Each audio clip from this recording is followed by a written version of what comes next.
Mr. President, Dr. Biden, President Obama, Mrs. Obama, ladies and gentlemen, welcome to this ceremony.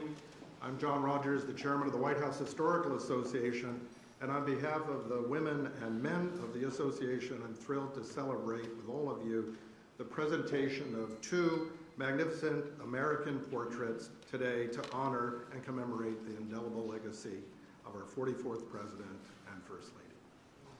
Mrs. Obama, President Obama, it is a privilege to be able to carry forward this time-honored tradition of unveiling the official portraits and welcome them to the White House to be forever accessible and viewed by the public on these historic walls. Since its founding in 1961 by First Lady Jacqueline Kennedy, the White House Historical Association has been of service and our privilege to be able to acquire official portraits of those who previously were missing from the White House collection and to commission all of the portraits on record of each president and first lady since our founding. Surviving the modern era of photography and film and technology, few mediums can transport us with such immediacy and intimacy than the American portrait, capturing at once the power, the restraint, the courage, and the beauty of the human spirit. The portraits of our first family stand apart, each a painstaking exploration of a singular person, a human life conveyed in still, otherwise ever in motion and fulfilling the obligations to their oath. More than just the unveiling of our assemblage today, it's integral to the broader set of symbols and rituals and emblematic gestures distinctly American that sustain the spirit and the standing of our republic, bridging one presidency to the next the way we do one generation to the next, honoring the past as much as we look to the future. As we become more culturally and demographically diverse with ideas that are both molten and disparate pertaining to the future of our nation, our work to ensure the promise of what President Obama once called the unlikely story that is America.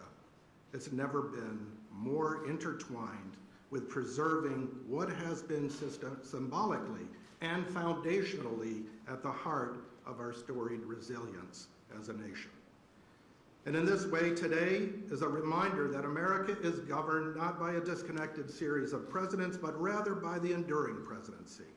And within the greater story that's told by the 43 other portraits, we boldly celebrate their contrast and their confluence, certainly artistically, but also as distinguished chapters in the American narrative. And notably today, as the first Black American first family at 1600 Pennsylvania Avenue, and with whom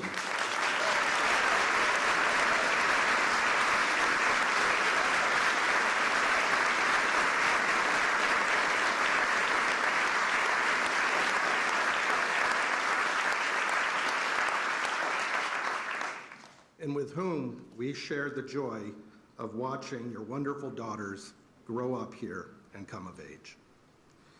Mrs. Obama, we thank you for your advocacy on behalf of this House and for making it possible for visitors to take pictures of these magnificent portraits among the other historic artifacts throughout the White House. I had the personal privilege of being with you and your mom when we inducted your inaugural gown into the Smithsonian collection. And may I say that the beauty of that white chiffon gown is only exceeded by the woman who wore it. And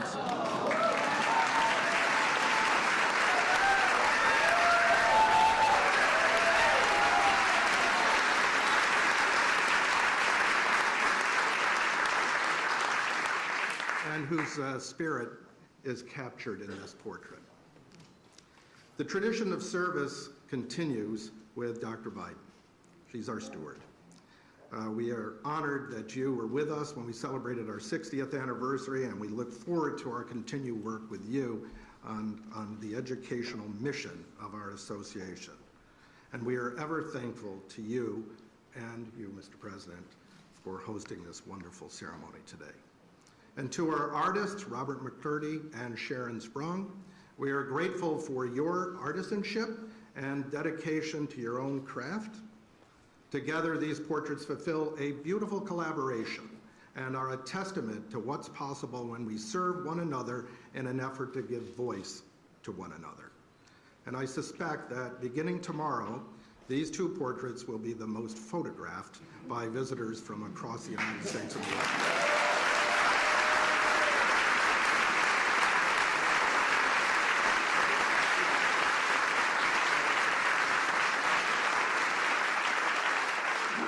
And it's now my pleasure to introduce an admirer of great institutions and national treasures, the President of the United States of America.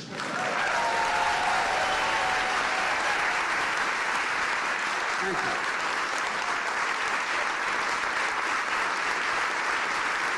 Thank you, thank you, thank you. Thank you.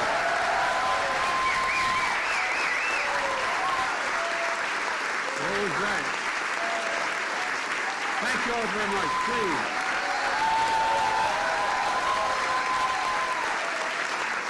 Thank you, thank you, thank you. Please. Thank you, John Rogers and the White House Historical Society. Barack and Michelle, welcome home. Welcome home. Jill and I and Kamala and Doug are honored to host you and so many friends who have been part of this incredible journey. It includes members of your cabinet and staff, some of whom were foolish enough to come work with me.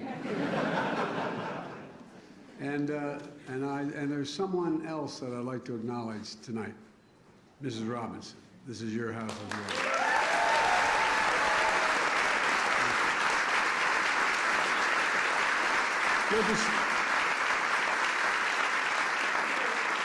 It's good to see you again, Mom. It really is. It's also good to see Miss Wilson, who known affectionately as Mama Kay.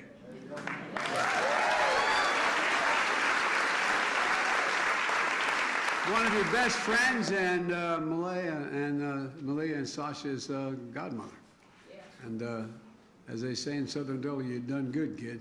And President Kennedy once observed that every president must endure the gap between what he would like and what is possible. He was right. The history books are full of stories about presidents trying to bridge that gap. Stories that include the burdens of the office, the difficult decisions, how the work is always serious and often solemn. And all of that's true, but so is this. With Barack as our president, we got up every day and went to work full of hope, for real, full of purpose, and excited about the possibility before us. There are few people I've ever known with more integrity, decency, and moral courage than Barack Obama.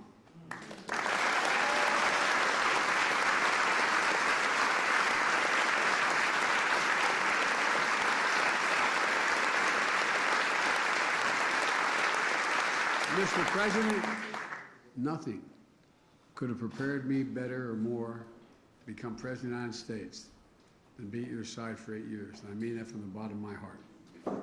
You know, no matter what the issue was, no matter how difficult, no matter what it was about, doing it, you never did it with just the easy way, what the easy way out was. It was never about doing it that way. It was always about doing what was right, literally. You know, just go down the list of historic presidencies. He never gave up on the simple truth that health care was a right for all Americans. When so many were telling him, including me at one point, take the compromise, take a compromise. We weren't sure we could get anything done on ACA. Think about the compromise. You refused. You went big. And now the Affordable Care Act is there permanently, and it's even being improved on.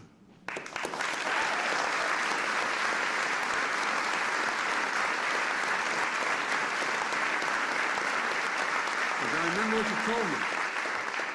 So how can I look those people in the eye and leave anybody behind?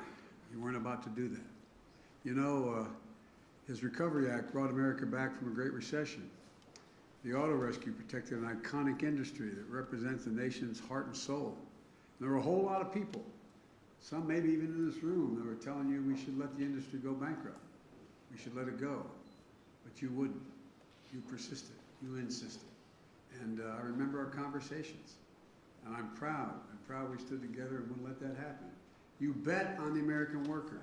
You believed in the American worker. Even though we knew it would be controversial, you stood up for hundreds of thousands of dreamers who only know America as their home.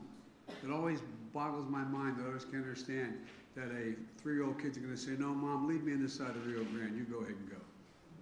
I'm serious. So they could stay and contribute, and they've contributed incredibly. Their talents, and it's a great generation they represent. I can go on and defend that you've done, expanding civil rights, issue the clarion call on the climate crisis, helped us find that amazing grace, even in darkness. In countless hours, over countless meetings, under intense pressure, we always knew Barack Obama. We always knew what you'd do, what you thought was right, even if it was going to cost you politically. You know, we trusted him, all of you in this room. We believed in him, and we counted on him. And I still do. And I still do.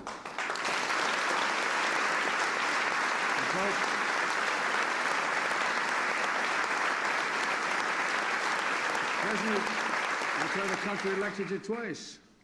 That's why you'll be considered one of the most consequential presidents in our history, along with one of the most consequential first ladies. You know, Michelle, he knows, we all know, he couldn't have done it without you. I know I couldn't. In fact, during our week, we had lunch once a week, every week, come hell or high water.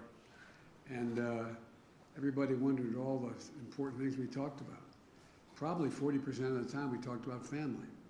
We most talked about our girls and my grandchildren and my children. You embodied dignity beyond measure, Michelle. And together you and Barack made history. You both generated hope for millions of people who were left behind for so long. And it matters. You both did it with such grace and such class. You know, you dreamed big. You secured lasting wins for the American people, helping lift their burden with the blessing of hope. It was so underestimated, the notion of just having hope. This is a gift of the Obama presidency to the country and to history. It's a gift I felt personally.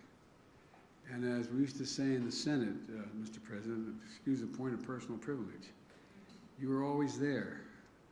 I remember how you were with me when our son was passing. And I remember the eulogy you gave in his behalf. You'll never fully understand just how much it meant to Jill and me and the entire family. I always remember that night we accepted the nomination in Denver. My granddaughter Finnegan, who's a great friend of your daughter's, came up to our room and said, Pop, can we move the beds out of my room? And I said, why do you want to move the beds out of your room? He said, well, so her two sisters, and Malia and Sasha, we could all get sleeping bags and lie on the floor and sleep together and watch the convention on the floor. That image of them all together will stay with me forever. And I think it melded our families in ways that it's hard for other people to understand. For 8 years, we grew to be a family for each other and through our highs and our lows. Family from different backgrounds, brought together by a shared value set. And all the things that the families have done together, I imagine there may have been other relationships like this, President or Vice President, but I can't think, none comes to mind. Jill and I have been waiting to host events at the White House for a long time, coming out of the pandemic. And it's fitting that we can do that now by unveiling the portraits of two dear friends and two great Americans who are still held very tightly in the hearts of the American people. Portraits that are going to hang on the walls of this sacred place, the People's House, forever. And a reminder of all here and now for those to come to power that hope and change matters. Barack and Michelle, it's my honor to invite you both to the stage for the unveiling of your official portraits. Come on.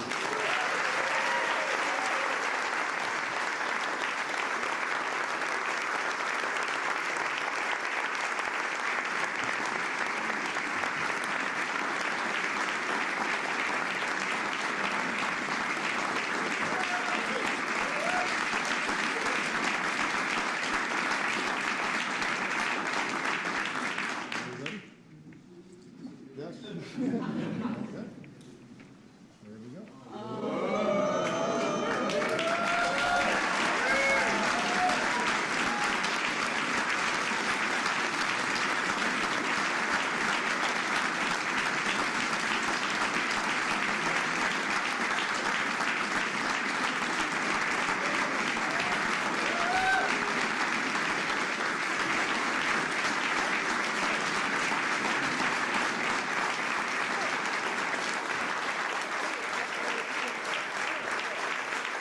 Thank you so much. Thank you, everybody. Thank you. Thank you. Thank you so much. Please, everybody have a seat. Have a seat. Thank you. Thank you. Thank you. Sit down, everybody. Thank you very much. It is great to be back. President and Dr. Biden, Vice President Harris, and Second Gentleman Emhoff, thank you so much for your hospitality. Thanks for letting us invite a few friends to the White House. We will try not to tear up the place.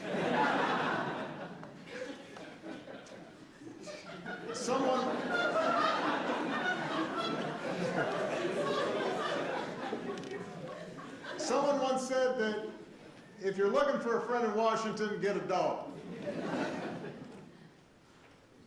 Our family was lucky enough to have two wonderful dogs. But I was even luckier to have a chance to spend 8 years working day and night with a man who became a true partner and a true friend. Joe, it is now America's good fortune to have you as president. You've guided us.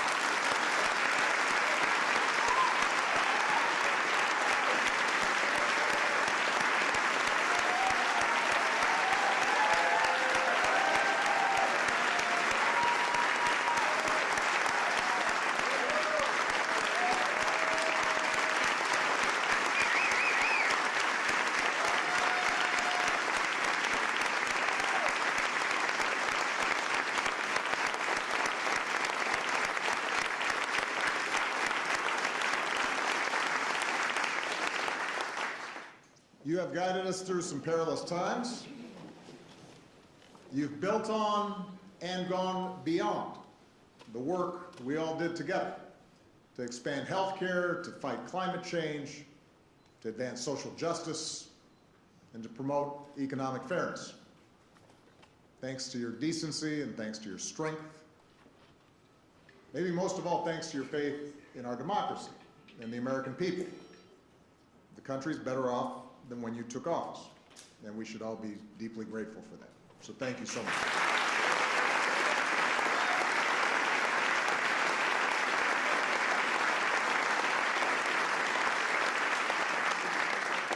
To all the former Obama-Biden staffers who are here in person, some of you are watching at home, thank you for being a part of this.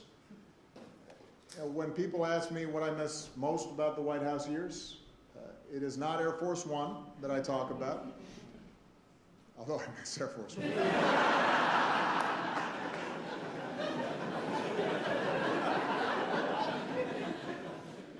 It's the chance that I had to stand shoulder to shoulder with all of you. To have a chance to witness so many talented, selfless, idealistic, good people working tirelessly every day to make the world better. And for 8 years, and even longer for some of you, I drew on your energy and your dedication and your goodness. You inspired me, and I never wanted to disappoint you. And I tried to reflect the same heart and character that you displayed every day. Even during the toughest times, it was all of you that kept me going. So it's good to be back, to have a chance to see all of you, and to once again say thank you. Now, as much as I miss our work together, what's been a special joy is to see what's happened since. Because so many of you are doing amazing things, whether it's in government, in the private sector, in academia, or nonprofits. And I'm especially glad to see so many of you serving President Biden, as well as you serve me. Although now some of you who, let's face it, you were kids back then, are now in charge and running the show, which is a little shocking. And may also explain some of the gray hairs I'm seeing on some of you. But it validates what I had always hoped, which was that our time together would only be the beginning of incredibly impactful careers. And some of you who I've had a chance to stay in touch with, I'm thrilled to see that you've started families of your own. I am a little disappointed that I haven't heard of anyone naming a kid Barack yet, or Michelle, but there is still time.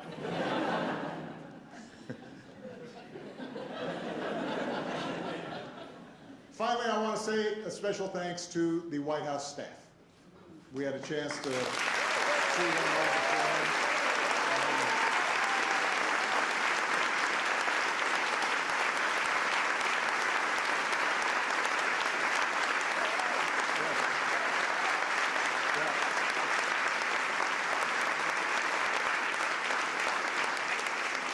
You took incredible care of our family for 8 years, and along the way you became a part of it. And we have not ever forgotten the kindness that you showed us. Now, when Michelle and I had our portraits unveiled at the National Portrait Gallery a few years back, I said that as far as I could tell, no one in my family tree had ever sat for a portrait before. I certainly had not. And now all of a sudden we've done it twice. But these portraits have a special significance because, as Joe mentioned, they will hang in the White House alongside portraits of other presidents and first ladies dating back to George and Martha. So it was important to find the right people to paint them. I want to thank Sharon Sprung for capturing everything I love about Michelle.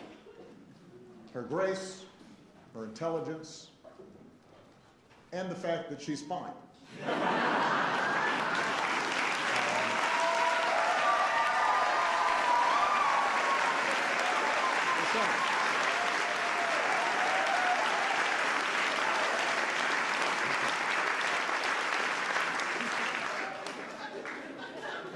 She is.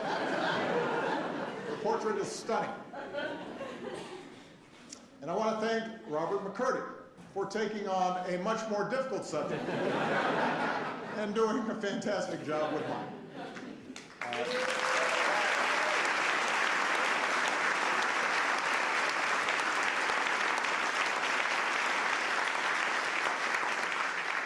Robert is known for his paintings of public figures: Toni Morrison, the Dalai Lama, Nelson Mandela, Muhammad Ali.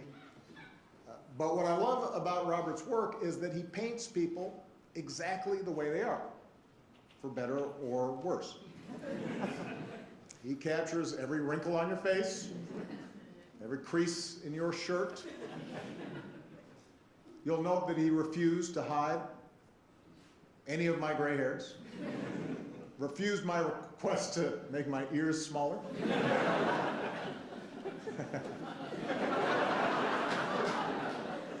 He also talked me out of wearing a tan suit, by the way.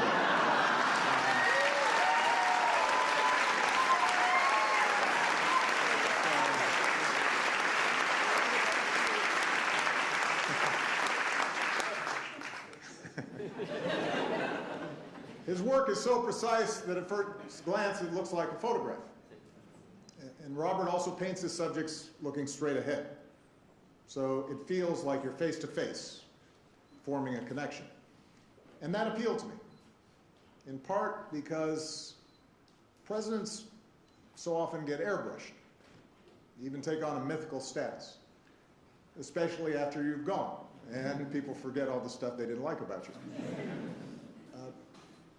But what you realize when you're sitting behind that desk, and what I want people to remember about Michelle and me, is that presidents and first ladies are human beings like everyone else.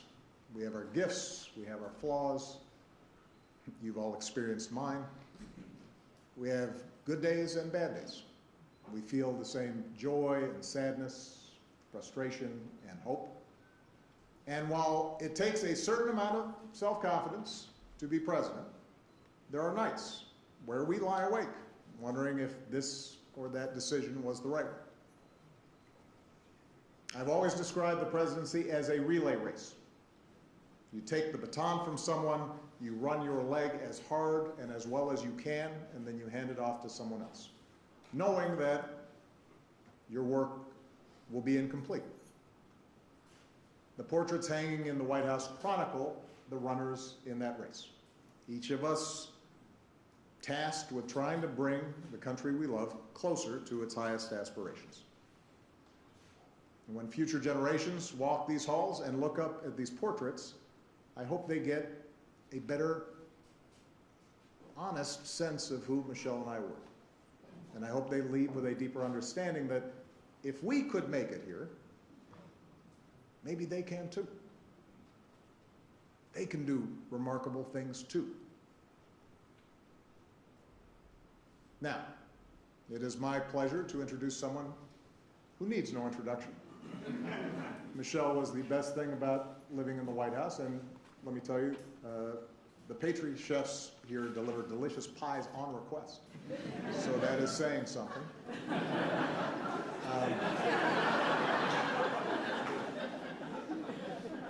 I could not ask for a better life partner, and in my humble opinion, America could not have asked for a better First Lady. Please give it up for Michelle Obama.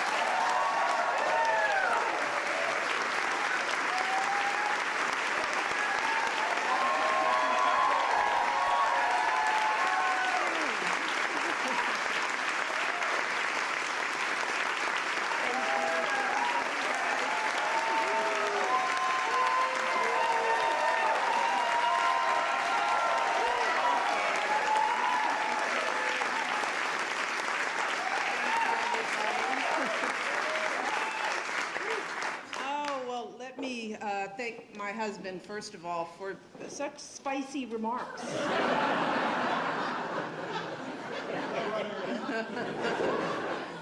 And of course, thank you to Joe and Jill, President Biden, and First Lady Jill Biden.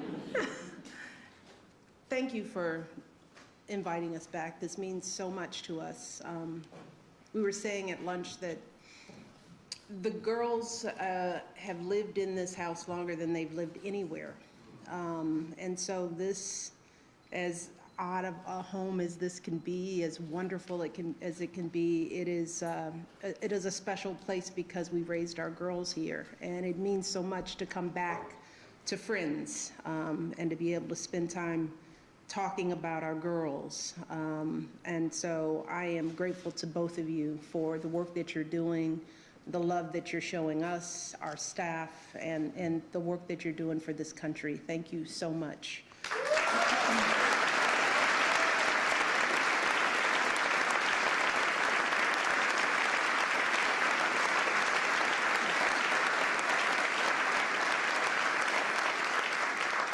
And of course to Vice President Harris, and I love to say this, second gentleman, Imhoff. Let's say it again, second gentleman. You're doing a great job.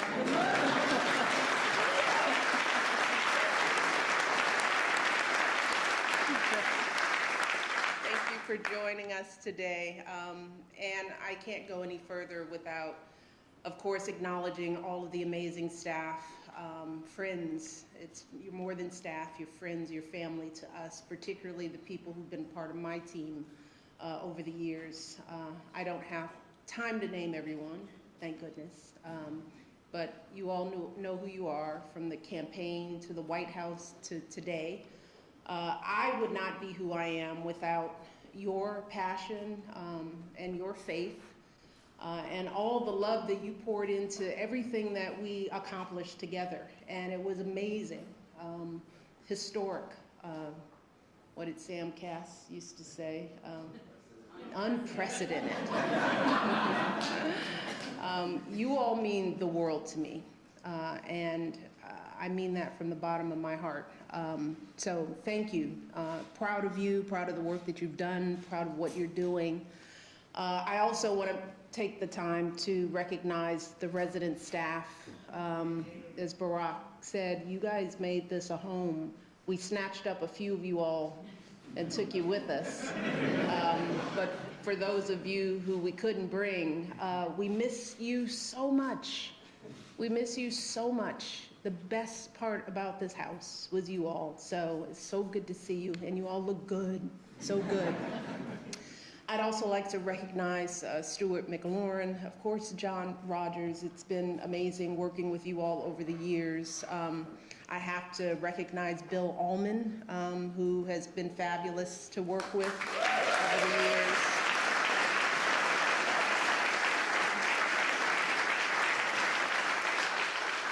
And of course, Thelma Golden and my dear friend Michael Smith for their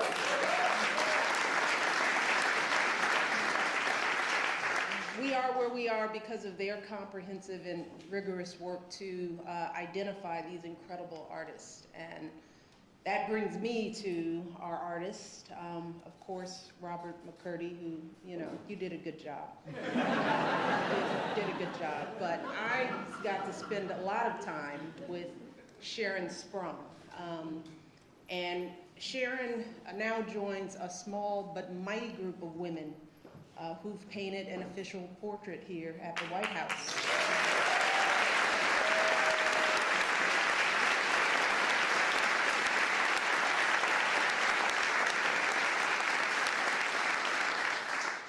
And I'm thrilled that this extraordinary work is going to be enshrined forever as part of our nation's history. But Sharon, it was wonderful to work with you. You are a true spirit. That's one of the reasons why we connected. Your work is phenomenal, but it was your essence, your soul, the way you saw me, the way we interacted, and it shows in this beautiful work. So thank you for your brilliance, your artistry, and your patience in this process. I remember I went to see the work in Brooklyn, and poor Sharon, because no one is supposed to know who the artists are, so her studio is her home. And so she had this piece in her home. You couldn't have guests over. You were frightened that it would get out. You just wanted it out of your space. And every year I thought about, she must be going crazy. So thank you so much. Let's give them both.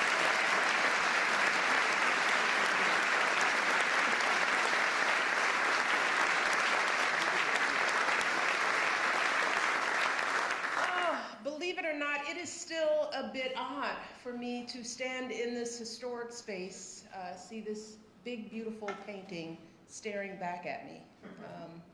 Growing up on Euclid Avenue, Monty, I never could have imagined that any of this would be part of my story. But even if it's all still a bit awkward for me, I do recognize why moments like these are important. Why all of this is absolutely necessary. Traditions like this matter, not just for those of us who hold these positions, but for everyone participating in and watching our democracy. You see, the people, they make their voices heard with their vote. We hold an inauguration to ensure a peaceful transition of power. Those of us lucky enough to serve, work, as Barack said, as hard as we can for as long as we can, as long as the people choose to keep us here. And once our time is up, we move on. And all that remains in this hallowed place are our good efforts and these portraits. Portraits that connect our history to the present day. Portraits that hang here as history continues to be made. So for me, this day is not just about what has happened, it's also about what could happen. Because a girl like me, she was never supposed to be up there next to Jacqueline Kennedy and Dolly Madison. She was never supposed to live in this house, and she definitely wasn't supposed to serve as First Lady. Love you, Michelle.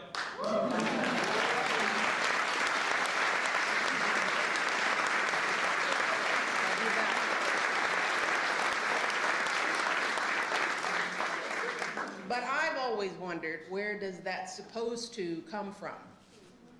Who determines it?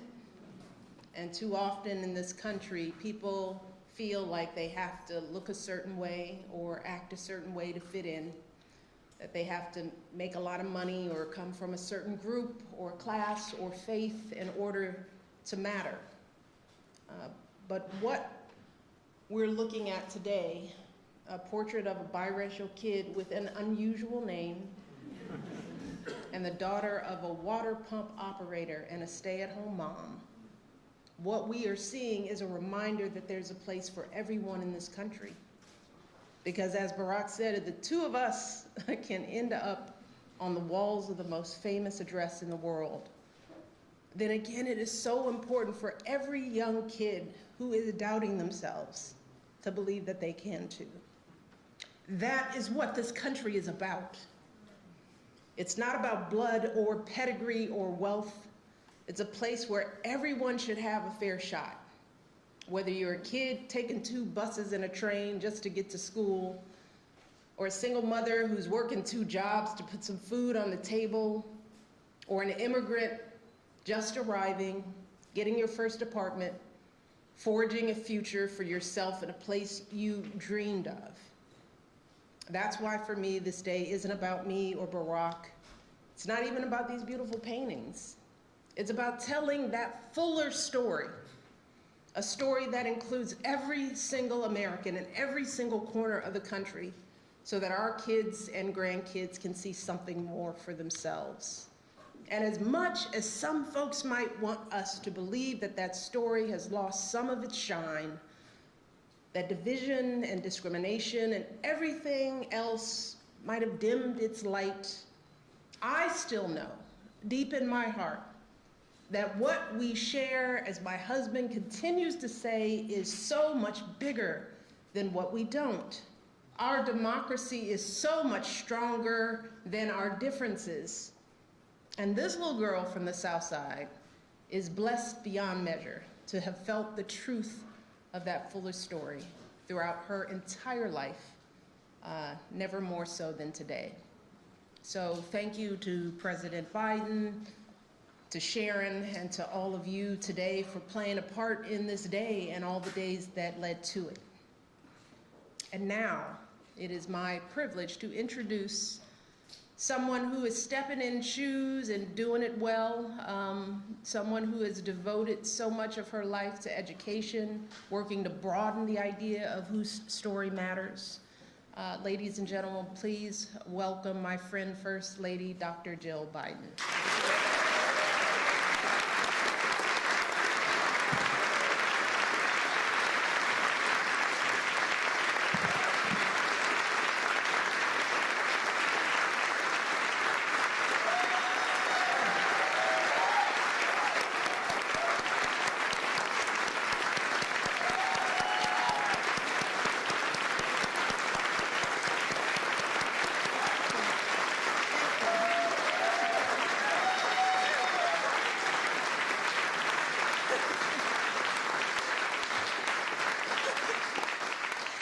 Joe, honestly, everybody stood with Joe.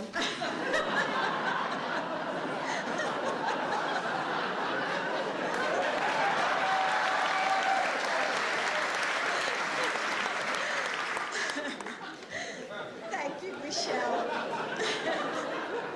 for a friendship I treasure. 14 years ago, Michelle, on a cold night in November, a sea of people gathered in Grant Park to be a part of history. There was laughter and music and dancing. There were tears as friends and strangers alike held each other, overwhelmed with the joy that hope and change had been realized. The crowd roared, radiating the sense that anything we could dream was within our reach. But at the heart of that enormous moment was a family. 2 little girls who would grow up exploring the secret halls and hideaways of the White House. A mom who would bring her whole heart to serving the American people as First Lady, while still guiding and protecting her family with a ferocious devotion. A grandmother who would do absolutely anything for the family she loves, and even move to Washington, D.C. And a father who showed the world the meaning of yes, we can.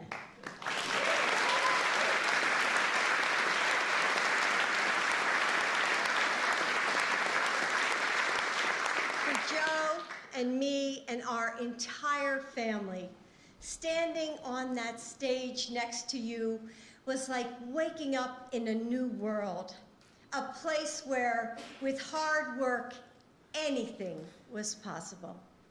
And it wasn't just the Bidens. So many of you were also there. You remember how it felt. It was magic, wasn't it? That night, your family connected us all.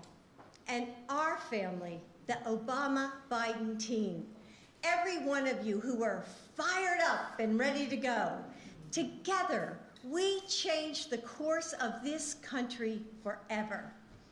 And when I look at these portraits, I see family. Your family, the family we all built, and the families across America that we served together. I see love, joy, and fellowship, and we are honored to hang them today and share them with the world. So thank you for being with us. And now please join us in the State Dining Room for a reception. Thank you for being here.